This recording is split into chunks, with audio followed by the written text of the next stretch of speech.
Vamos a continuar con el estudio bíblico. Vamos a ver si salimos. Sí, salimos bien. Eh, bueno, vamos a continuar con el estudio bíblico que habíamos empezado la semana pasada, que es el libro de Apocalipsis. El libro de Apocalipsis es un libro que, que habíamos estudiado en el contexto de cómo lo debemos estudiar, que no es un libro ajeno a las Escrituras, que es solamente para el siglo XXI y que es solamente para los últimos tiempos. No se puede estudiar de esa manera. Lo que tenemos que ver es que este libro tiene un contexto es para edificación a la iglesia, es para consolación, es para exhortación, para darnos ánimo en el caminar, para saber qué es lo que va a vivir la iglesia. Por eso todo lo que vamos a ver en Apocalipsis van a ser símbolos que nos van a representar cómo está la iglesia, cómo están las huestes espirituales, todos los demonios y Satanás y su ejército, cómo va a atacar a la iglesia en todo este periodo desde la primera venida de Cristo hasta la segunda. Esto, lo que vamos a ver, es un enfoque simbólico, que es como se debe estudiar este libro. Ya la clase pasada, lástima que la clase pasada salía muy bajo el audio, estaba muy bajo y no sé, no quiero hacerlo de vuelta porque fue un reestudio.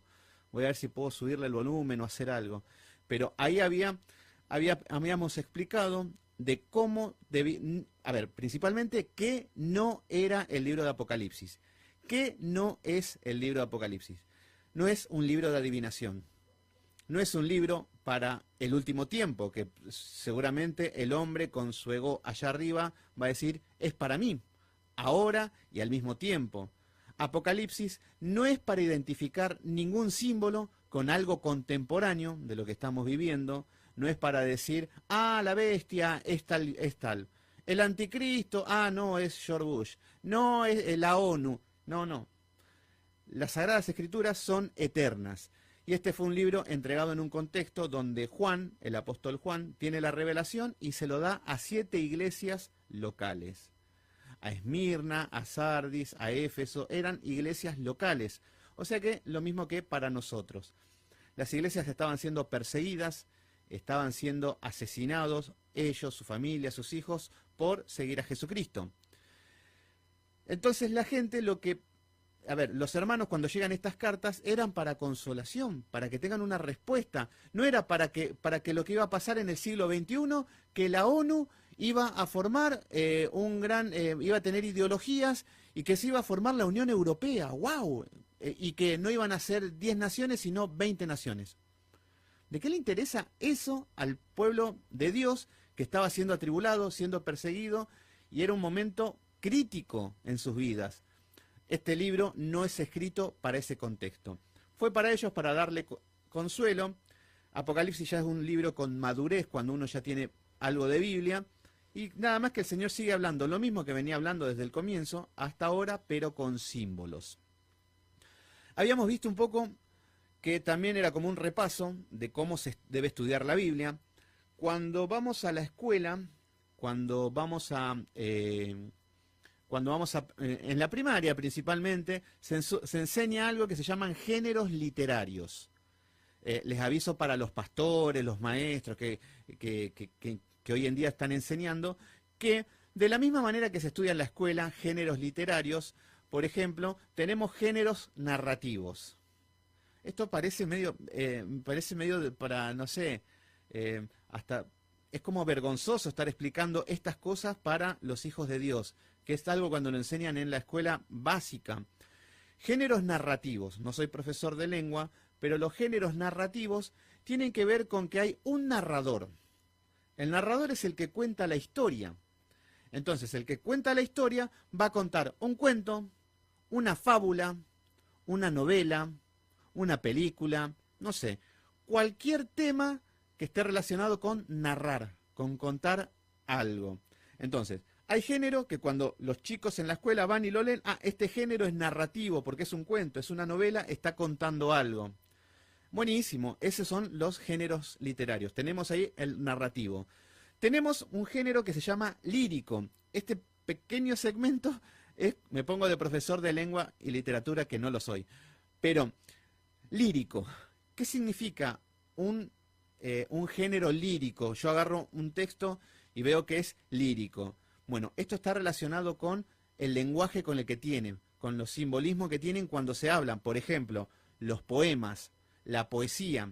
La poesía son géneros literarios líricos. O sea que van a hablar con metáforas, con surrealismos, con ejemplos. Eso se llama géneros líricos. Y después tenemos los dramáticos. Los dramáticos son, por ejemplo, un texto dramático es cuando entre un diálogo entre una persona tiene que cautivar y motivar y causar sensaciones al que está leyendo. Entonces, un género dramático, veo una película dramática, para que entendamos. El novio se lo dejó el padre, entonces lo dejaron, fue preso. Entonces, hay un drama detrás de eso que están explicando.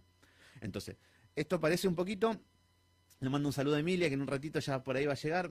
¿Qué significa esto con este género?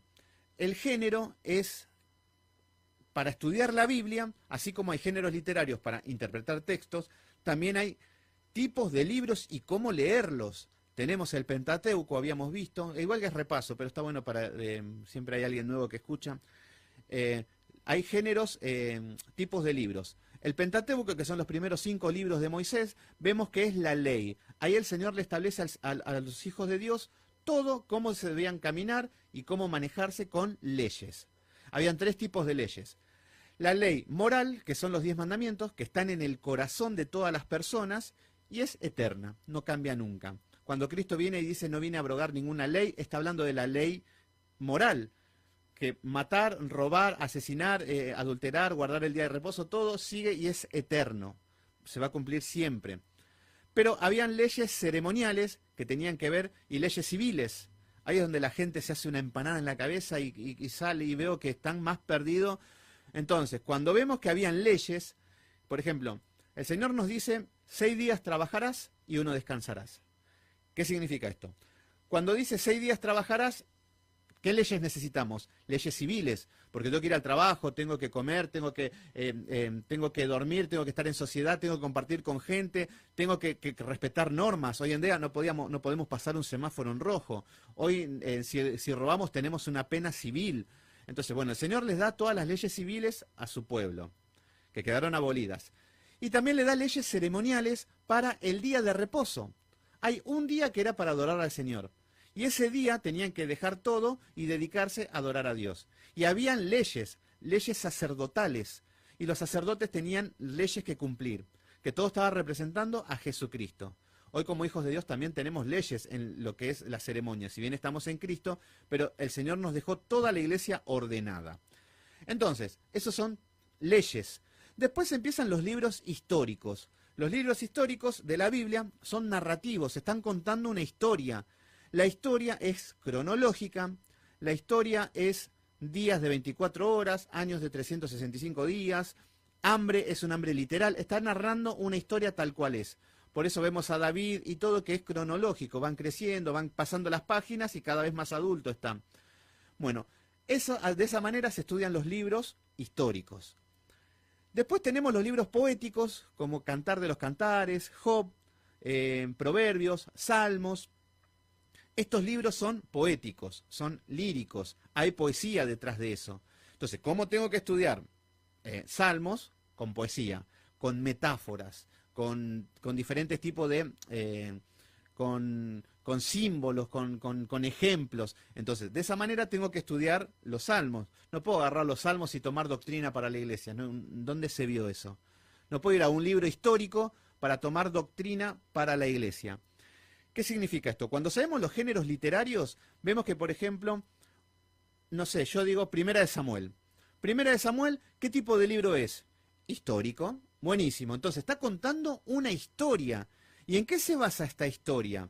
En que había una ley, que son los 5 primeros libros del Antiguo Testamento. Estos libros le da una ley y que el pueblo se tiene que regir con estos mandamientos. No obedecen y va a haber un castigo y un juicio. Y ahí está redactando todo eso. Entonces yo no puedo ir a un libro histórico porque está redactando algo. Por ejemplo, muchos dicen, hay que danzar en la iglesia porque David danzaba. A ver, nos agarramos la cabeza y estamos hablando de pastor y gente que se hacen llamar seres espirituales. A ver, veamos, a ver, ¿quién te mandó a bailar en la iglesia? ¿Quién te mandó a danzar? Ya es la pregunta que hasta me irrita por momentos. No, porque David danzaba. Buenísimo. Vamos a ver cómo estudian estas personas este libro. Van a un libro histórico, que está contando una historia y está narrando algo que David danzó en un momento que recupera el arca, en un día común, no estaba en el tabernáculo, estaba en un día común y danzando en el campo, en el desierto. Entonces, cuando vemos el contexto del libro, en ningún momento el Señor le está pidiendo a la iglesia que dance. Porque primero, si vamos a ser rigurosos, era un hombre. Era él solo el que bailaba. Y hoy vemos que las danzas bailan las mujeres, todo. Y no es machismo. Después decimos, bueno, con el mismo criterio donde yo digo, a ver, David danzaba, buenísimo, dancemos en la iglesia. El problema es que después vemos que David mentía, que David adulteraba, que David mataba, mandó a matar a Urías. Entonces, ¿con qué criterio tomamos una doctrina para llevarlo a la iglesia? No es el libro correcto, y ahí vemos las iglesias haciendo lo que pueden por ignorantes. Muchos se van a ir a la iglesia por ignorantes. Buenas personas, con buena voluntad, buenos principios, pero se van a ir al infierno. ¿Por qué? Por ignorantes.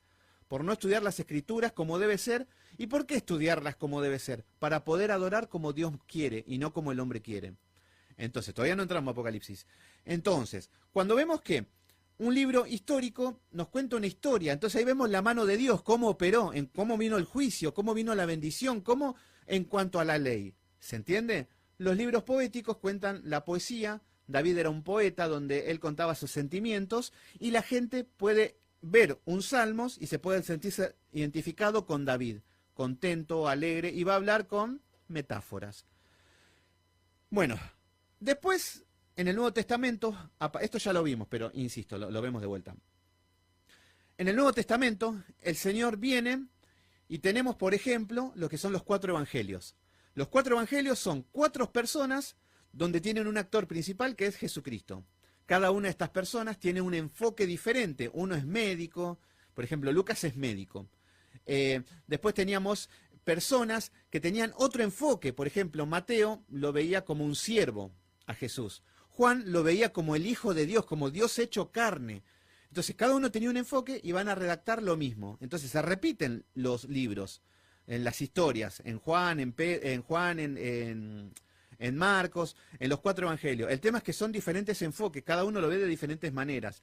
Entonces, lo que está haciendo está narrando lo que vivieron con Jesús. Después que muere Jesús, viene Hechos de los Apóstoles. Estoy explicando un poquito. Hechos de los Apóstoles, ¿qué tipo de libro es? Histórico, narrativo. ¿Qué quiere decir? La transición de la sinagoga a la iglesia de los gentiles, de Cristo. Entonces, en esa transición lo apedrean, se ordena la iglesia, se levantan los pastores, le empiezan a poner diáconos, empieza toda una transición, lo que es un género narrativo. Yo sé que por ahí es confuso. Entonces, bueno, acá lo que estamos viendo es que hasta acá tenemos los evangelios en el Nuevo Testamento, tenemos Hechos de los Apóstoles y después empiezan las cartas. Y esto es lo que es importante para la iglesia, las epístolas. Aparece Pablo, un genio. ¿Por qué Pablo? A ver, todavía no estamos entrando a Apocalipsis, pero estas cosas me encantan, me apasionan. Pablo, a ver, muchos dirán, yo quiero ser como Pablo, yo porque tengo cosas de Pablo, o bueno, no sé, hay mucha gente que lo pone como que está al alcance de nuestra mano. Pablo era un hombre que era estudioso, estudiaba en la escuela de Gamaliel, uno de las escuelas más prestigiosas de la época, de los maestros más importantes de la época. Era fariseo, judío de judío. ¿Qué significa esto? Que eran puros, que no eran ni siquiera eran judíos de judío, venía de Benjamín. Benjamín era la tribu más religiosa del momento, ellos eran los más religiosos, digamos.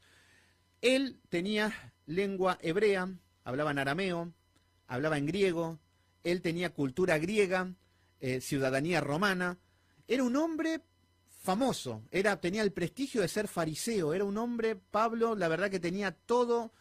¿Qué pasa?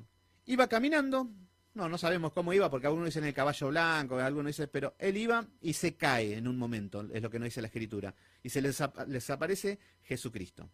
Jesús le dice, ¿por qué me persigues? Queda ciego y a los 3 días le sacan como unas escamas de los ojos y tuvo ese encuentro con Dios. ¿Qué pasó en Pablo? Pablo lo que hace es recupera la vista y dice, es el Cristo. Se arrepintió, él dejó de perseguir a la iglesia, se convirtió, se preparó. Bueno, a lo que quiero ir es que cuando llega el momento de predicar, le iba y les hablaba a los judíos, en la época de hecho de los apóstoles y todo lo que vivió Pablo. Cuando se pone a hablar, ¿por qué lo dejaban predicar en las sinagogas? Y del Mesías, de Cristo. Porque Pablo no decía, como dicen hoy en día, aceptá a Jesucristo porque Él es el mejor. ¿Y por qué lo tengo que aceptar?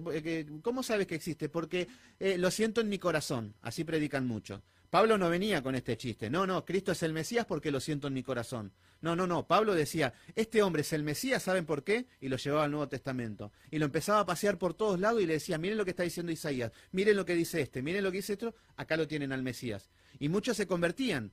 Entonces, este hombre tenía un gran poder en palabras. Entonces, no es que el Señor agarra un lelo y sin estudiar nada lo manda a estudiar, a predicar y va a conquistar naciones. No existe. La pereza no existe en el ámbito de los hijos de Dios. Entonces, cuando aparece Pablo, aparecen las epístolas y Pablo le daba el orden a las iglesias. Corinto era un desastre, entonces empieza a ordenar, no, que las mujeres callen en la congregación, estaban predicando, que hablen en lenguas, paren un poco, dejen de hablar como locos, que haya un intérprete. Entonces empieza a ordenar toda la iglesia. Después aparecen las cartas pastorales. Primera de Timoteo, segunda y Tito eran 2 pastores jóvenes. Entonces Pablo le daba consejos de cómo tenían que comportarse en la iglesia. Entonces, cuando queremos saber algo de la iglesia, vamos a las cartas pastorales. Miren qué simple que hay. Y son cortitos los libros, pero esto es ciencia ficción para las iglesias. ¿Por qué? Porque ahí se le termina el chiste a muchos. Se le van a cortar las danzas, se le van a cortar la excitación en la iglesia, el saltar. Porque uno cuando empieza a leer va a decir, no, está todo mal lo que están haciendo en la iglesia. Y sí, eso es lo que hace la Escritura. Os guiará a toda la verdad. El Espíritu Santo se manifiesta a través de la Escritura. Yo sé que estamos acostumbrados a escuchar desde las alabanzas, ven Espíritu Santo, ven, llena este lugar. Lo que está evidenciando es que no tenés el Espíritu Santo, porque si está esperando que venga es porque no lo tenés. Los hijos de Dios tenemos el Espíritu Santo y se va a manifestar con el poder de la palabra y poniendo la palabra en práctica. Miren qué simple, no invocando algo que venga una fuerza sobrenatural y me vuelva loco. Entonces la gente, como no recibe nada, no pasa nada, no hay nada, tiene que fingir que se cae, que vomita, que ve visiones, que va al cielo. Y ahí tenemos a los delirantes que empiezan a hablar de Apocalipsis. Hay una señora no sé, una media rubia que es predicadora famosa, y contaba que fue arrebatada al tercer cielo, que fue a la isla de Patmos, todo lo mismo que vio el apóstol Juan. Bueno, ahí vemos falsos maestros. Bueno, entonces, acá vemos lo que es este libro, ya entrando un poquito. Vemos que tenemos las epístolas que se lee de una manera, los libros históricos, todo, y llegamos a Apocalipsis. ¿Qué pasa en Apocalipsis? Es un libro profético. Nos va a hablar profecías. ¿De qué nos va a hablar? Va a hablar de un enfoque desde la primera venida de Cristo hasta la segunda. Ese va a ser el actor principal. Jesucristo le da esa revelación a Juan, y Juan anota todo lo que tenía, ni él entendía lo que estaba escribiendo, pero eran símbolos que tenían representación y de que hablaba de lo que iba a atravesar, lo que vive la iglesia de Cristo hasta que llegue en la segunda venida, todo lo que iba a atravesar. Entonces aparecen un montón de cámaras, igual que los evangelios, y una cámara va a dar un ejemplo. Por ejemplo, aparece la bestia. La bestia tiene símbolos. Ahí vemos Satanás con el poder que tiene en el mundo, es una bestia. Entonces, después vemos Babilonia. Todo tiene una representación. Cuando hablamos de Egipto, hablamos de la esclavitud y de la opresión. Cuando hablamos de Babilonia, hablamos de el sexo, droga y rock and roll. Eso es Babilonia, la diversión, los excesos, la fiesta, eso es Babilonia. Entonces, cuando viene, dice que va a haber un juicio a Babilonia. Entonces, está hablando de la iglesia, el mundo, las opresiones que va a tener la iglesia, todo en ese contexto. Lo vamos a estudiar de esta manera. Dijimos que es un libro simbólico, no es un libro histórico, porque hay gente que lo lee como si fuera que es algo histórico, y no, y después en un momento nos cierra porque aparece el milenio y nos cierra con esto, claro, porque no es cronológico y la gente está queriendo que encaje. ¿Y qué pasa? no engancha nada por ningún lado, vemos que no pasa nada y la gente supersticiosa empieza a inventar, empieza a mentir y no son fundamentos bíblicos. El gran problema de este libro, ¿cuál es el problema de este libro? Más allá de toda la ciencia ficción que el hombre hace para enseñar, para enseñar cosas falsas, ahí vemos las iglesias de hoy, ahí los tenemos los agoreros, los adivinos predicando lo que su corazón perverso quiere, que es saber el futuro. Miren qué bonito. Yo me tiraba las cartas antes de Cristo, me decían el futuro. Y es algo que es tentador, te dicen el futuro, todo. La gente abre y busca el horóscopo. Y cómo adaptar su vida al horóscopo. La gente quiere adivino, quiere que venga un profeta y te diga qué va a pasar en el futuro. Es algo que el hombre ama y anhela y desea. ¿Qué es lo que hace el hombre? Para satisfacer esa necesidad, toma este libro y lo adapta como él quiere. Y es para el último tiempo, para mí. Nunca se les ocurrió que capaz que los supersticiosos de hace 200 años atrás no era para ellos el fin del mundo. Entonces, no se estudia de esta manera. Entonces, el problema de este libro, le mando un saludo a Adriana, una genia, a los que están conectados, a Ale Fernández. Este libro, dijimos que... ya me perdí por mandar un saludito. No puedo comer chicle y leer porque me pierdo. Este libro lo que no es un libro de adivinación, no es un libro esotérico, no es un libro para adivinar el futuro, ni para representar símbolos con lo que hoy estamos viviendo o con lo que vemos. El problema que ha pasado cuando empiezan a mutilar así la palabra es que deja de tener el sentido para qué fue creado este libro, que es para edificación de la iglesia, para consolación, para exhortación, para enseñar, para aprender y saber dónde estamos caminando, cómo son los ataques de Satanás, cómo está la iglesia, cómo está a punto de ser derrotada, es como una película lo cuenta, pero es lo que está pasando con la iglesia, pero al final el Cordero es el vencedor. Entonces, dijimos que Apocalipsis no es un libro esotérico. Antes de entrar en el libro, que ya entramos con el capítulo 1, vamos a ver, por ejemplo, algunas teorías que son erróneas y que la predican como algo de lo que están muy convencidos del mundo y está atormentado es el rapto. El rapto de la iglesia. A ver, ¿qué enseñan? Esto lo enseñan todo. Hasta gente que no conoce la Biblia sabe lo que es el rapto y conoce el futuro. Miren cómo atrapa lo que es Apocalipsis, cómo atrapa a las personas que... Preguntale dónde está Habacuc y vuelvo mañana y todavía va a estar buscando el libro Habacuc. No le interesa, no sabe, pero Apocalipsis sí sabe quién es la bestia, quién es la ONU, quién es China, Rusia, Israel, la guerra, el Armagedón y todo. ¿Y todo por qué? Porque vieron una película que le hizo un hombre mundano. Así está la iglesia. Pero bueno, hay un cuento, una herejía, que es que hay un rapto, el rapto de la iglesia. ¿Qué significa? Hagan de cuenta que ahora estamos acá contentos, todo, y desaparecen todos los hijos de Dios. Desaparecen y se van al cielo. Entonces, la gente va a decir, wow, ¿dónde están? Ah, eran cristianos, estamos todos en el cielo. Y acá se desata una guerra. Se levanta un hombre que se llama el anticristo y empieza a perseguir a todos los que son el pueblo de Israel, Israel étnico. Bueno, todo esto hasta que viene una tercera venida. La segunda venida no es... el rapto sería la segunda venida. Hay una tercera venida. Y después el milenio hay otra. Fíjense lo mal que están, porque ya salen del contexto bíblico. Bueno, este rapto es falso. Vamos a ver de dónde sale primero. El rapto es... A ver, primero, había un hombre que se llamaba Juan Nelson Darwin. Esto es para anotarlo. Juan Nelson Darwin. Este era un ex ministro americano y en el año 1831, es algo nuevo esto lo del rapto, antes no existía. En 1831 saca nuevas teorías y nuevas revelaciones seguramente. Acá tenemos nuevas teorías y habla del rapto. Ahora vamos a ir de dónde sacan ese versículo. Entonces, esto fue novedad en su momento, 1831. Fue novedad porque, por ejemplo, vamos a Primera de Tesalonicenses 4:16, que de ahí sacan este versículo. Primera de Tesalonicenses, vamos a ver de dónde sacan estos cuentos. Primera de Tesalonicenses.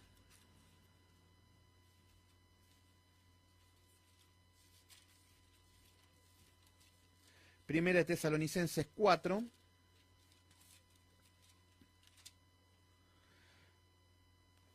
versículo 12 habla de la venida del Señor.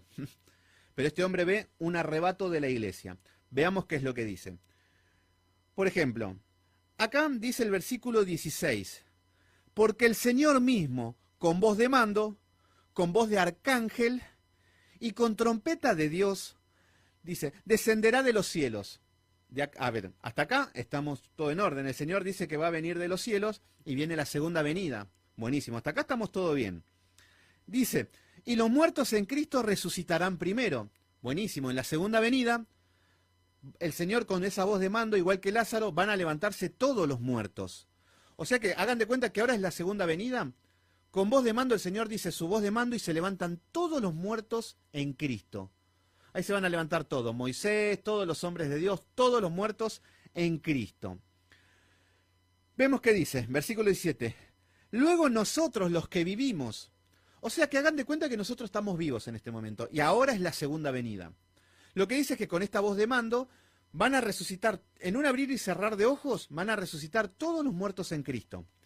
Dice, luego nosotros los que vivimos, los que hayamos quedado, los que estamos hasta ahora, los que hayamos quedado en la segunda venida, seremos arrebatados. Vieron, acá está el rapto, acá está el arrebato, seremos arrebatados. Entonces acá este hombre, y seguimos el ejemplo, seremos arrebatados juntamente con ellos en las nubes, con los muertos en Cristo y los que somos arrebatados en un momento nos encontramos con Cristo en el cielo. Es un abrir y cerrar de ojos. Ahora estamos acá. Abrimos, cerramos los ojos y estamos con Cristo en el cielo y todos los redimidos resucitados. Esa es la segunda venida. Fíjense qué es lo que dice. Seremos arrebatados juntamente con ellos en las nubes para recibir al Señor en el aire. Y así estaremos siempre con el Señor. Esto es la segunda venida. No hay mucha ciencia. Segunda venida, somos arrebatados si estamos vivos y si estamos muertos somos resucitados y nos juntamos todos con Cristo. Está bueno esto es lo que dice la Escritura. Pero este hombre toma estos versículos, también 1 Corintios 15, 51, que ahora lo vamos a leer, y dicen que serán arrebatados y el mundo sigue. Fíjense cómo distorsionan esto. Y la gente está convencida con esto y está turbada la gente con esto. Pero el tema es que no tuvo mucho éxito en esta época con Juan Nelson Darwin, que él fue el que tuvo esta genialidad, esta iluminación. A ver, ante una doctrina sólida de muchas iglesias que había en esa época seguramente, no hizo efecto. ¿Por qué? Porque locos subieron siempre, tiraron doctrinas erróneas, todo, y no prosperan. Pero ¿qué es lo que pasó? Vamos a atender acá. ¿Qué es lo que pasó? Aparece un hombre en el año 1909, esto es para anotar, este hombre aparece un Ciro Ingerson Scofield. Este ya puede sonar porque existe ahí una Biblia que se llama la Biblia de Scofield. Si lo googlean aparece y anda por ahí a la venta, lo consiguen en Mercado Libre, todo. A ver, este era un hombre. Primero, era cristiano, medio pelo, de mal testimonio, pero era político y abogado. Era medio bicho, era este. O sea que en el año 1909 era abogado y político de 36 años esta persona. Tenía una vida muy desordenada y poca formación teológica. Lo mismo que muchos que agarran el libro de Apocalipsis y no entienden nada y hacen doctrina y hasta enseñan los señoritos. Bueno, pero este hombre no tenía formación teológica, pero quedó sorprendido con lo que dijo este Nelson Darwin, con esa teoría, o sea que no era de Scofield esta teoría. Entonces, dice, wow, sí, hay un rapto acá. Claro, si vive en la carne, es abogado, es político, un cristiano de mal testimonio, toma lo que le atrae al corazón. Entonces lo que dice, este hombre es político, abogado, wow, yo si le robo la idea a Nelson Darwin, pero me voy a hacer famoso, voy a descubrir el futuro, vamos a ver nuevas revelaciones. Es con lo que pelea el corazón del hombre toda la vida. Entonces tenía poca formación teológica y se hace devoto de Juan Nelson Darwin. Lo empieza a seguir y empieza a ver los estudios que hizo. Hasta el momento no había prosperado para nada. Se le ocurre algo, tiene una genialidad. Acá tiene una idea tan Ciro Scofield. Acuérdense, Ciro Scofield, que va a aparecer, ponen y aparece. Ciro Scofield. ¿Qué es lo que hace este hombre? Lo que inventa es la Biblia anotada. Saca una Biblia y empieza a agregarle todo lo que es el contenido de lo que Darwin había explicado, del arrebato. Son arrebatados y el mundo sigue. La Biblia nos dice que no, viene la segunda venida, seremos arrebatados y los resucitados y chau, viene la vida eterna. Pero no, se le ocurre la Biblia anotada con sus propios comentarios. Fíjense qué es lo que hizo. Todo lo que dice, hagan de cuenta que tenemos Apocalipsis y dice A y ponen un asterisco y abajo ponen comentarios en la Biblia. Entonces ponemos, no sé, versículo 17 del 1 al 8 y empieza a explicar qué es lo que quiere decir con sus propios comentarios basado en Darwin. ¿Se entiende de dónde vienen? Entonces, estos comentarios, los compradores la tomaron como algo correcto en su momento. Claro, si veían la Biblia, abren la Biblia, no sé de quién es, pero la abro, y si me dice que hay un rapto, tiene que ser un rapto, lo creo. Y esto causó un estrago a nivel mundial. Y empezaron todos a consumir esto a partir del año 1909. Esto no existía, el arrebato, el tal rapto. Entonces, si ahí empiezan a aparecer los magos, los agoreros, y empiezan a sacar de la Biblia más cosas de contexto, del libro de Daniel, de Zacarías, de todos los libros, para adaptar a lo que su perverso corazón desea. Entonces, acá vemos que esto fue un éxito mundial, hasta tal punto que hoy es algo muy común. Es más, yo tengo una Biblia esta que es Reina Valera, 1960, y enseña esa doctrina del arrebato, del anticristo, de Rusia que se va a levantar, el Armagedón, todo, que es falso. El tema es que mucha gente lo lee y lo va a tomar como algo correcto. Ese es el problema, porque se hizo tan famosa esta herejía. Entonces, con este libro, acá tenemos, esto se llama dispensacionalismo. El dispensacionalismo es cuando toman el Apocalipsis de manera literal. Y toman y hacen una película de Hollywood, digna de una película de Hollywood. Entonces, bueno, vamos a comenzar ahora sí un poquito con lo que es el libro de Apocalipsis. Vamos a volver después al rapto y todo, porque vamos a hablar con mucho criterio. Primero, dijimos que es este libro, el enfoque va a ser de la primera venida de Cristo a la segunda. Va a ser un libro para edificación, consolación y exhortación para nuestras vidas. Va a ser de consuelo, no para atormentarnos más. Vamos a ver cómo está dividido este libro. En el capítulo 1, del capítulo 1 al capítulo 3, esto está dividido en capítulos más o menos, esto es para que lo anotemos. Del capítulo 1 al capítulo 3 vamos a ver a Cristo en medio de las iglesias guiando y corrigiendo hasta el fin. Los 3 primeros capítulos vamos a ver a Jesucristo en medio de la iglesia, de las iglesias, guiando, corrigiendo hasta el final. Por eso estas cartas que le dan a las 7 iglesias es para guiarlos y corregirlos, que Cristo está con nosotros, para nosotros mismos, que Cristo nos está guiando y corrigiendo. Eso del capítulo 1 al capítulo 3. Del capítulo 4 al capítulo 7 tenemos otro bloque que cambia el contexto y vamos a ver la visión de la iglesia en el mundo. ¿Cómo va a estar la iglesia en el mundo? Acá entran en acción ciertos factores, ciertos símbolos que vamos a ver cómo va a ser atacada la iglesia con el mundo.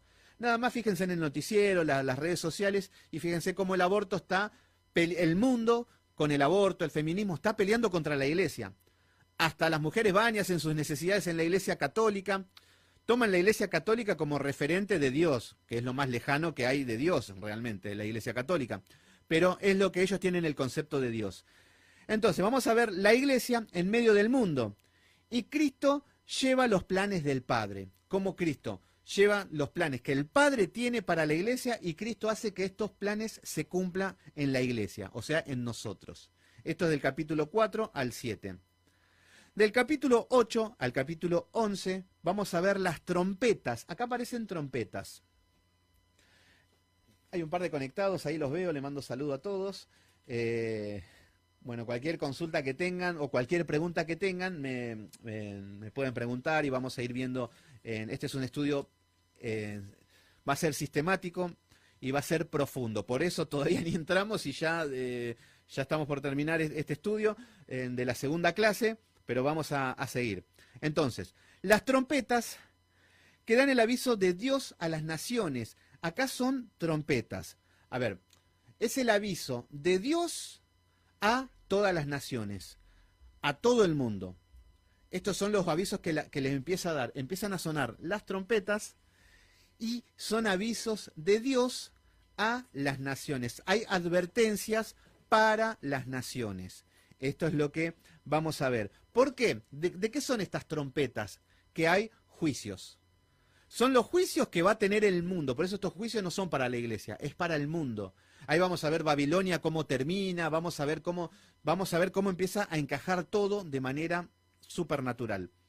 Entonces, son los avisos, las trompetas, los avisos de Dios a las naciones del juicio. ¿Y qué es la segunda venida? ¿El juicio cuál es? La segunda venida. Entonces, ¿cuáles son las alertas? Cristo viene, Cristo viene. Tampoco ser como los pentecostales que andan, Cristo viene, aleluya. Y vos decís, pero, wow, ¿qué pasa? Que si me lo decís así me convierto, pero no es la idea de que vengan a convertirse por miedo, porque viene un Armagedón, porque viene o cosas catástrofes. Tiene que ser restaurado el corazón, tiene que ser regenerada una persona para que pueda convertirse. Pero hoy el miedo, Cristo viene, y viene ya, te dicen. El Señor me dijo que viene ya, y ya nos vamos, y lloran.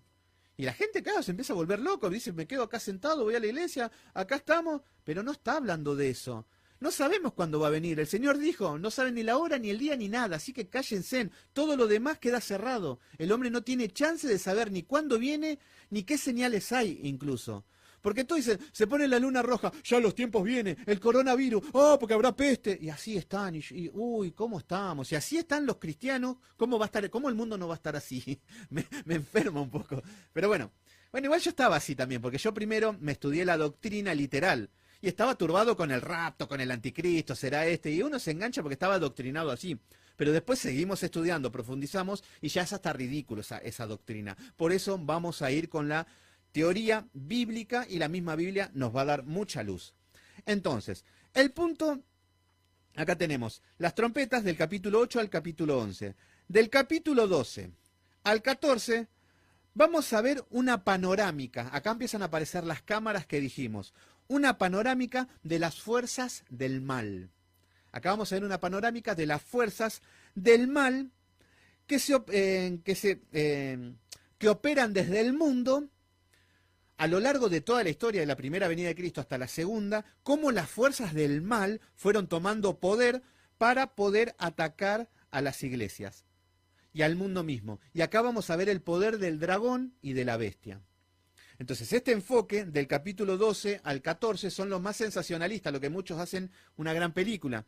Pero nos va a estar hablando de el poder de la bestia. Les doy un ejemplo, a ver, no sé, digo, la bestia. La bestia es un símbolo de que es algo que tiene poder. Las bestias no tienen sentimientos, son bestias que cuando los matás hasta el último momento dejan su vida. Entonces, esta bestia habla de que tiene poder. Entonces, hoy vamos a ver esa bestia a nivel mundial, el poder que tiene. Las cabezas, las 7 cabezas, representan los imperios, los estados poderosos. Los cuernos representan autoridad, o sea que va a hablar del mundo. Entonces vamos a ver la fuerza que tiene esta bestia. Entonces, vayan a hablar de el feminismo. Incluso en la iglesia. Hoy nos apedrean en la iglesia, porque de última, bueno, hablen del feminismo y van a ver el poder de la bestia. Hablen en contra del aborto ya. Algo que es algo patético. Escuchar a una persona que va a decir, no, estoy embarazada y quiero abortar, es algo tétrico. Decir, wow, qué nivel de maldad. Y no, y hoy están peleando por eso.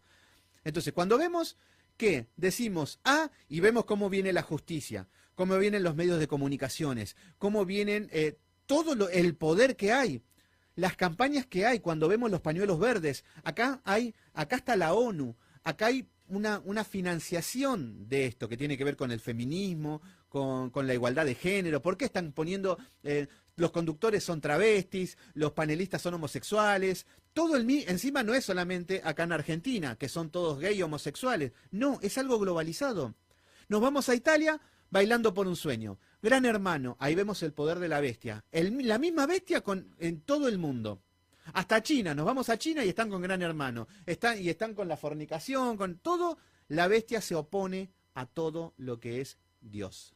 Ya vamos a llegar a esto. Esto es todo espectacular, toda esta parte.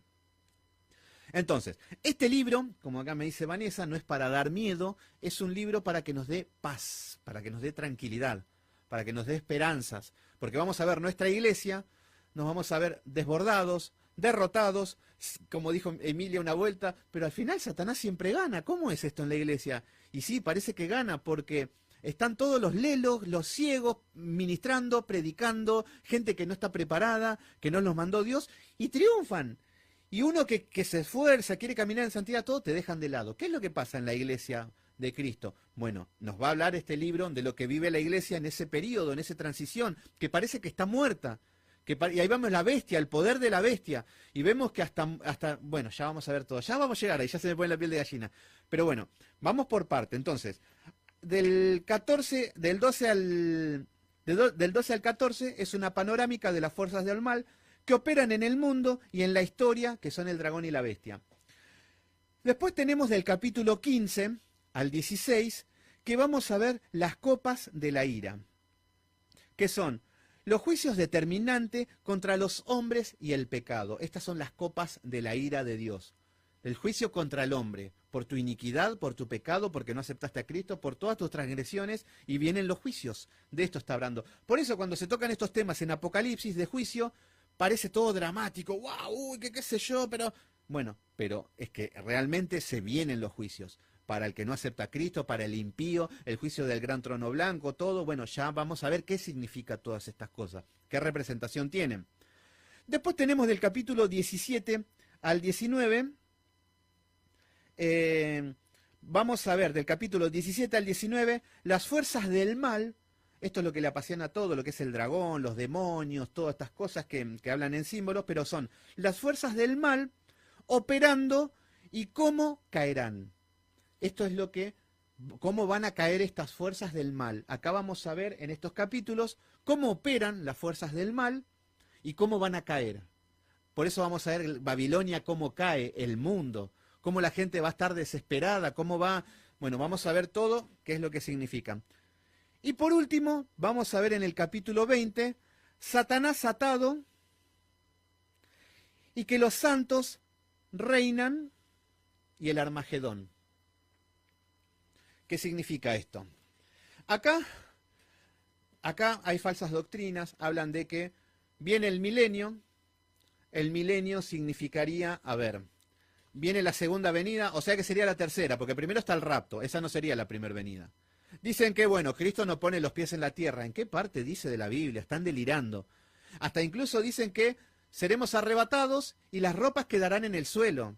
No sé de dónde sacan esa locura. No, porque en el cielo no entra nada contaminado ni hecho... ¿Vos qué sabés? Si no está en la Biblia.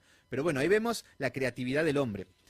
Entonces, cuando vemos que habla acerca de el milenio, dicen que viene la segunda venida y hay 1000 años literales. Los literales dicen así, 1000 años son 1000 años. Jamás se le va a ocurrir que son miles de años o muchos años, porque es un símbolo. Pero ellos dicen, no, miles de años, donde Satanás, viene la segunda venida y Satanás es atado. ¿Con qué tipo de cadena? No sé, no sé. Va a ser atado, entonces no va a poder salir. Entonces no va a poder hacer ninguna maldad. El tema, que es lo que dicen, y esto es lo confuso, esta es la historia, pero no, hasta no den mucha importancia a esto. Dicen que en el milenio va a sobrevivir una parte, la tercera parte de la población mundial. Nosotros ya vamos a estar en el cielo y vamos a venir con cuerpos glorificados. Y vamos a tener que ir a predicar a estos que quedan en la tierra después del Armagedón. Y Satanás va a estar atado. Y después viene una tercera venida, esto es lo mágico, porque después dice que Satanás va a ser desatado. Bueno, toda una película. Miren en YouTube las películas y vean que son disparates. Pero no, les doy un enfoque rápido. El milenio, dijimos que son muchos años desde la primera venida de Cristo hasta la segunda. Ese es el milenio. Porque dijimos que el enfoque es la iglesia desde que vino Cristo la primera hasta la segunda venida. Entonces, el milenio va a estar la iglesia enfocada en esto. Cuando habla de que Satanás es atado, y muchos hablan de que yo lo ato a Satanás. ¡Wow! ¡Qué genio que sos! La verdad que el príncipe de las tinieblas, la criatura después de Dios más impresionante que hay, en cuanto a poder, en cuanto lo podés atar con tu boquita cochina. Así de simple. Y porque decís palabras mágicas. Te ato en el nombre de Jesús. ¿Funciona así? No. A ver, lo que significa esto es que estamos en Juan, ya estamos llegando a la cruz. Cuando llegamos a la cruz, vemos que en la muerte el Señor le arrebata todo el poder que tenía Satanás. le arrebata las llaves de la muerte, la llave, sí, de la muerte. Como que, ¿qué pasa? Significa que Satanás pierde toda la autoridad que tenía desde el Edén. Y ahora está Cristo. Bueno, ¿qué significa eso? Que el Señor en la cruz ya lo ató a Satanás. Su poder está limitado. ¿Y qué es lo que ata a Satanás? Lo que ata a Satanás es el poder de la palabra, la obediencia a la palabra. Fíjense en sus vidas, obedezcan a la palabra de Dios, de lo que está escrito, y van a ver cómo Satanás ya no jode más. Queda atado automáticamente y sin palabras mágicas. Entonces, cuando leemos la palabra tiene el poder de limitar el poder de Satanás. Van a poder dormir, no van a escuchar arañazos en la puerta, van a poder, se empieza a ordenar todo y Satanás ya no tiene autoridad. Porque en nuestra vida, Satanás estuvo desatado. Llegamos a Cristo, al Evangelio, y todo se empieza a ordenar. ¿Por qué? Porque Satanás empieza a ser atado.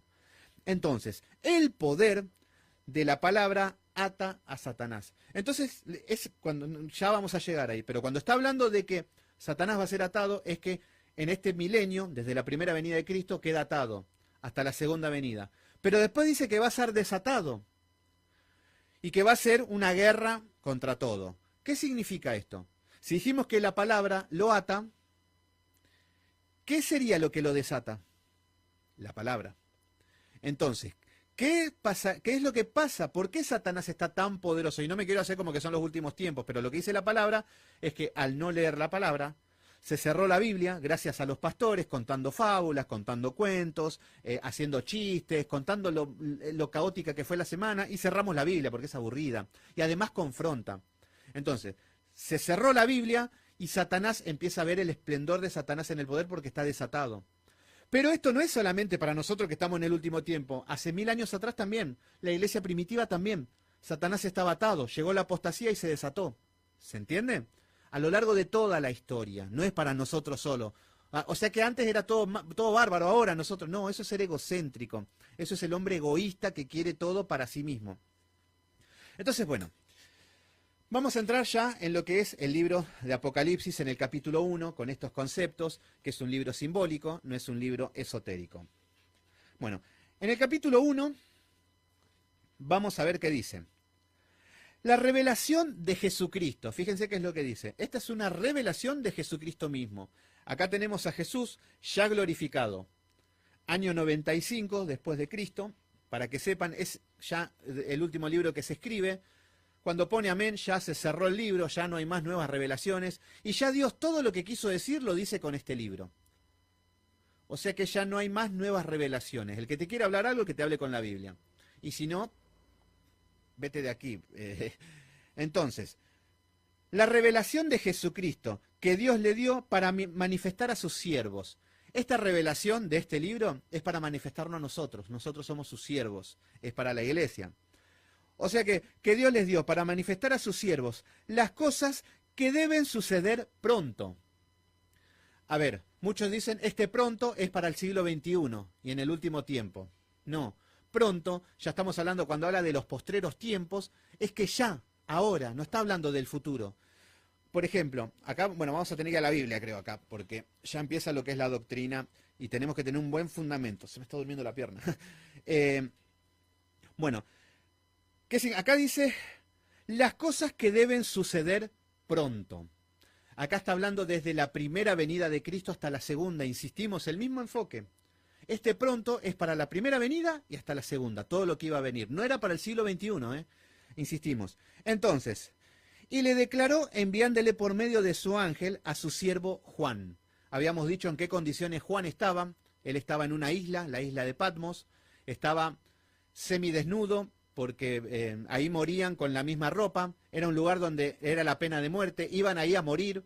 Era un lugar seco, estéril, hostil, lleno de rocas y con latigazos romanos. Dormían en el suelo, donde podían, y así vivían. Y era una isla, no podían salir nadando. Y ahí le da esta revelación que Jesucristo mismo le da a Juan, su discípulo amado, el apóstol Juan. Versículo 2. Acá dice, que ha dado testimonio de la palabra de Dios y el testimonio de Jesucristo y de todas las cosas que ha visto. O sea que Juan va a dar el testimonio de lo que vio por revelación de Jesucristo. Esto es lo que está diciendo, nos confirma la palabra que Juan vio las revelaciones esta. La vio Juan. Hoy tenemos muchos pibitos que dicen, no, yo fui al infierno, lo veo a Michael Jackson bailando, pongan en YouTube y es para partirse de la risa. El tema es que mucha gente lo toma en serio. No, y yo lo vi a Rodrigo y cada vez que cantaban en el infierno se atormentaban más, Satanás le pinchaba más con el tridente. Bueno, ahí vemos la imaginación del hombre hasta dónde llega. Pero bueno, acá nos está diciendo que esta revelación es una revelación de Jesucristo. A Juan. Versículo 3. Bienaventurado el que lee y los que oyen.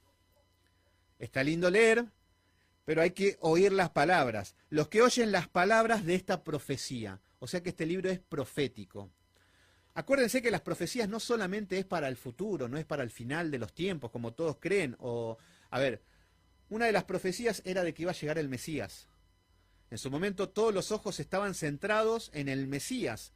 Incluso hasta, si hoy tenemos supersticiosos de quién va a ser el anticristo, todo, en ese tiempo los supersticiosos ya se imaginaban cómo iba a ser el Cristo.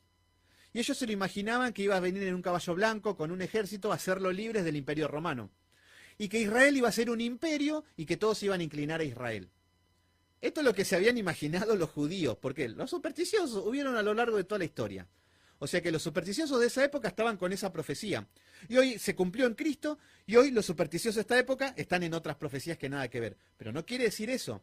Profecía son revelaciones que el Señor nos da y que nos habla con mensajes, nos hablan, puede ser pasado, presente o futuro, pero que está siempre basado en la Escritura, que va a estar hablando siempre de lo mismo, es más luz nada más. Entonces, acá nos está diciendo que este libro es profético, entonces no es histórico. No vamos a estudiarlo como una historia, no es poético, no es una ley, no es una epístola para la iglesia, porque si llevamos todo esto a la iglesia vamos a hacer un infierno en la iglesia. Entonces, acá lo que dice que oyen las palabras de esta profecía y la guardan las cosas de ellas, escritas, guardan las cosas de ellas escritas. Todo lo que hay en esta profecía lo tenemos que guardar. Miren qué fácil sería, bueno, yo guardo porque esto es para los últimos tiempos, no es para mí. La iglesia primitiva también. Imagínense que se estaban muriendo, estaban siendo perseguidos y le dan un libro que era para 21 siglos después. Es ilógico. Entonces, dice, porque el tiempo está cerca. Acá está hablando que el tiempo está cerca. Acá vamos a ver, el tiempo es desde la primera venida hasta la segunda. Ya, ahora. Versículo 4. Juan, a las 7 iglesias. ¿Qué significa esto?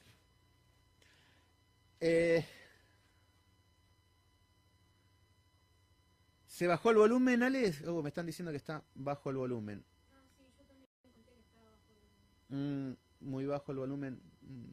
Bueno, mientras se escuche lo dejamos ahí porque no me voy a poner ahora a experimentar o a ver, capaz que es el cable o algo. Bueno, seguimos un poco. Juan, a las 7 iglesias. Acá el apóstol Juan estaba preso en Patmos y escribe cartas a las iglesias para edificación. Y acá van a aparecer 7 iglesias locales. Tenemos la iglesia de Cristo, que es la iglesia universal, que es todo el cuerpo. Tenemos la iglesia local y nosotros mismos que somos la iglesia. Acá hay mucha confusión de parte de la gente cuando dice que es una iglesia, decimos algo en la iglesia, no, pero la iglesia somos nosotros, no, y no entienden nada. No, tenemos la iglesia universal, que es la iglesia de Cristo, la iglesia mundial de todos los redimidos, tenemos la iglesia local, en la que tenemos que congregar, y tenemos la iglesia que nosotros mismos somos esta iglesia. Entonces acá le está hablando a iglesias locales, o sea, para nosotros nos está hablando, para la iglesia de nosotros también. Entonces dice, que están en Asia. Gracia y paz a vosotros, del que era y el que ha de venir, y el que de los 7 espíritus. Vamos a ver que en Apocalipsis aparece mucho el número 7. El número 7 es el número completo. A ver, me acerco un poquito más al micrófono, por ahí sale mejor.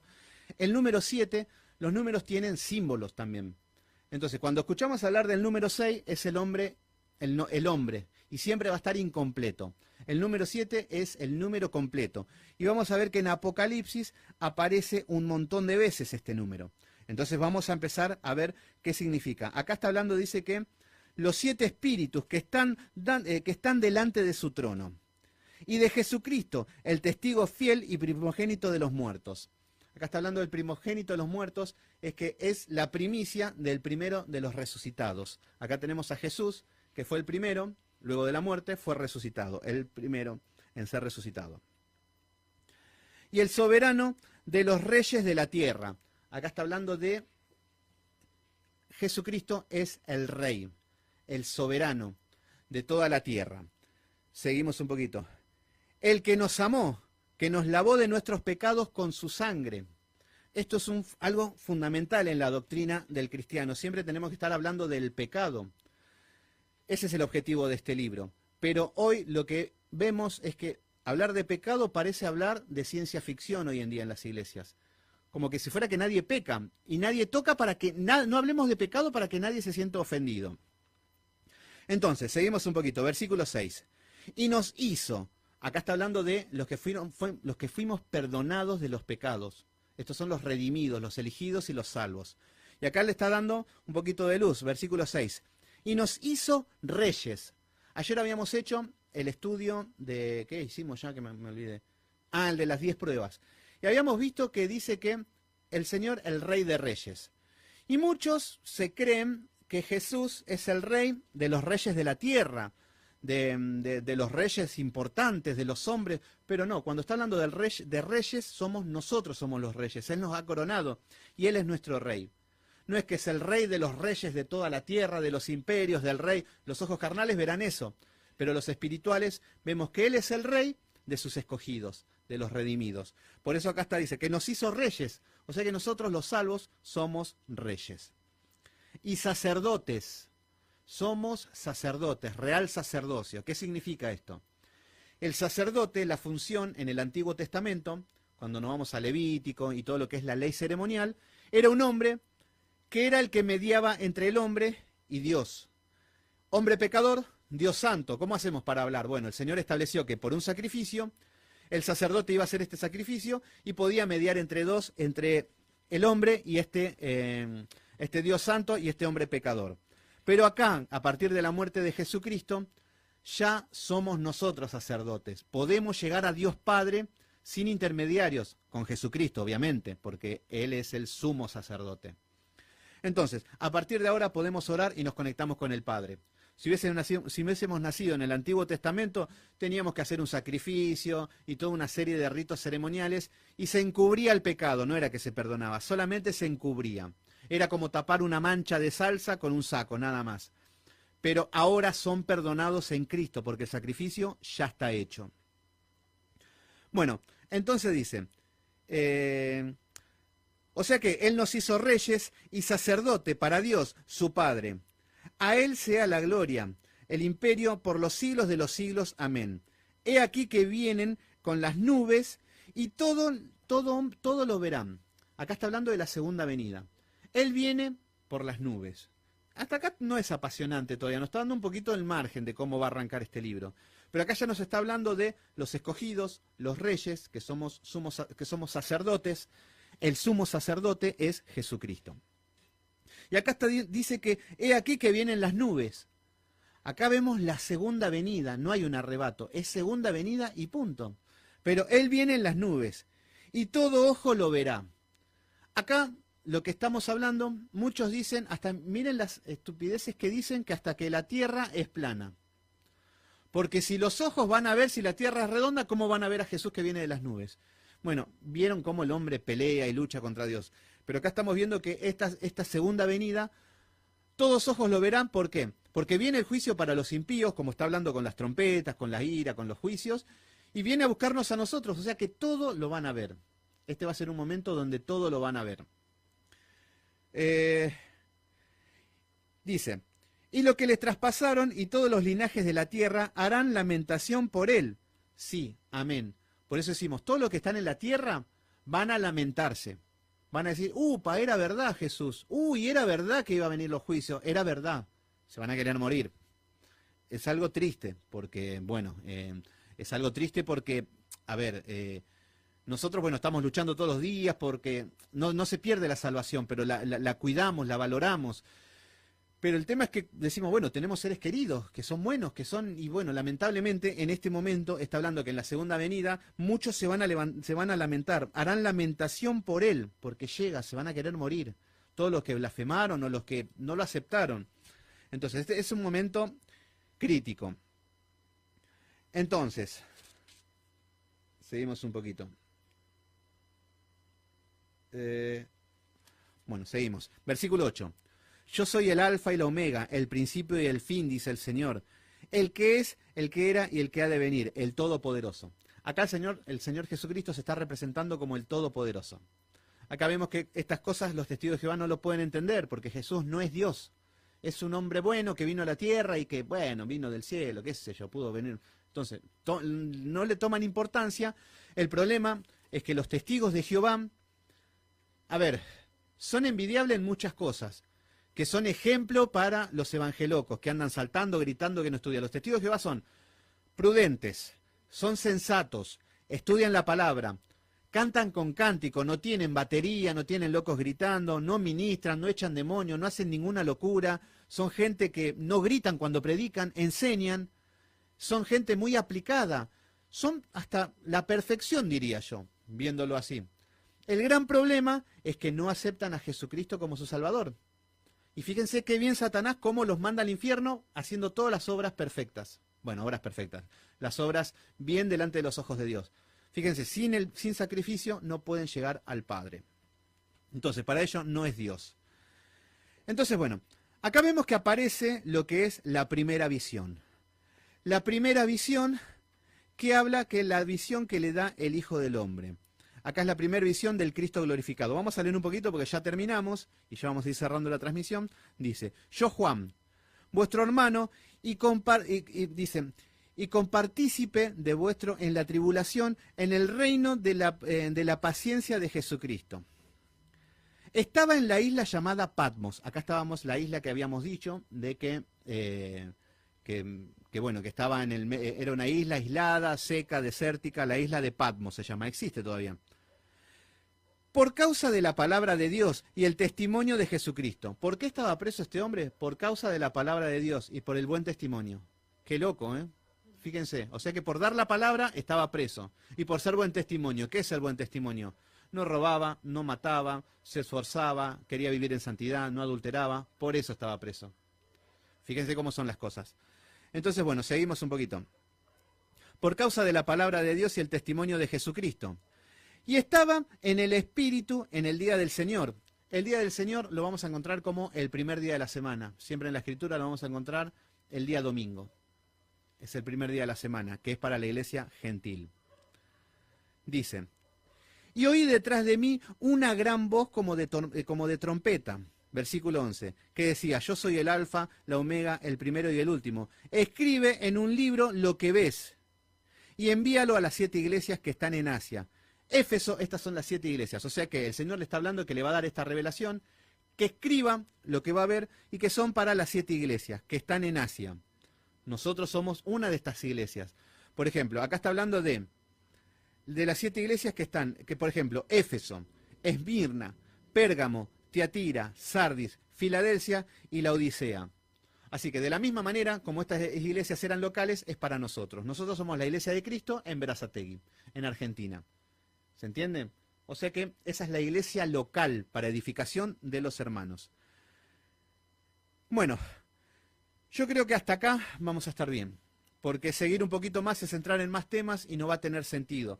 Yo creo que ya por lo menos centramos un poquito, que esa era mi idea hoy, que era lo que me estaba preocupando, que estábamos hablando mucho y no estábamos entrando en el libro. Hasta acá viene tranquilo, viene la revelación a Pablo, le empieza a hablar, no hay nada raro hasta el momento, Cristo glorificado, dale las cartas a las 7 iglesias, hasta ahora, igual que todas las cartas de Pablo a Corintio, a Colosas, a Romanos, ¿se entienden? Entonces, bueno, yo creo que hasta acá estamos bien, la clase que viene vamos a seguir y vamos a ver el mensaje principalmente a cada una de las iglesias, que es para todos nosotros. ¿Y qué vamos a sacar de edificación? Porque dijimos que es un libro para edificación. Así que bueno, dejamos acá esta transmisión, espero que haya sido de bendición y bueno, que Dios los bendiga.